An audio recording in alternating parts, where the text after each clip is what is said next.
తనకు న్యాయం చేయండి అంటూ కలెక్టర్ ఎదుట మహిళ వాపోయింది. పార్వతీపురం జిల్లాలో చోటు చేసుకుంది.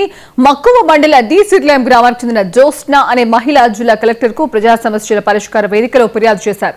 వైద్య ఆరోగ్య శాఖలో ఆశయ కార్యకర్తగా పనిచేసిన తన తల్లి పట్ల అక్కసుతో స్థానిక టీడీపీ నేత దాకేటి గౌరీనాయుడు అధికారులకు తప్పుడు ఫిర్యాదు చేశారని, దీంతో వైద్యాధికారి హరికృష్ణ కనీసం దర్యాప్తు చేయకుండా అన్యాయంగా తన తల్లిని విధుల నుంచి తొలగించారని వాపోయింది. దీనిపై జిల్లా అధికారులకు ఫిర్యాదు చేశారని, వారు మళ్లీ విధుల్లోకి చేర్చుకోమని ఆదేశాలు జారీ చేసిన వైద్యాధికారి హరికృష్ణ నిర్లక్ష్యం చేసి మరోసారి అన్యాయం చేశారని మండిపడ్డారు. ఇక చేయని తప్పుకు మనస్తాపం చెందిన తన తల్లి గుండెపోటుతో మరణించిందని వాపోయింది. అయినా అధికారులు మాత్రం కనికరం లేకుండా ఇప్పటికీ తనకు న్యాయం చేయడం లేదని వెల్లడించింది. కలెక్టర్ అయినా తను న్యాయం చేయాలని మహిళ విజ్ఞప్తి చేసింది. గ్రామ పంచాయతీ మక్కువ మండలం సార్. ఈ గ్రామ పంచాయతీ పరిధిలో పొన్నూరు విద్యావతి ఆశా వర్కర్గా విధులు సంపూర్ణ ఆరోగ్యంగా ఉన్నారు సార్. ఆరోగ్యంతో విధులు నిర్వహిస్తున్నారు. ఆ విధులు నిర్వహించడంలో గ్రామంకి ఎటువంటి సమస్య లేదు.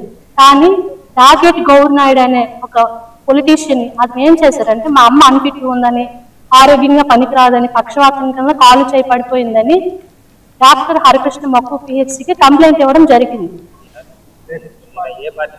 టీడీపీ పొలిటీషియన్ సార్ దాకేటి గౌరీనాయుడు గారు కంప్లైంట్ ఇవ్వడం జరిగింది.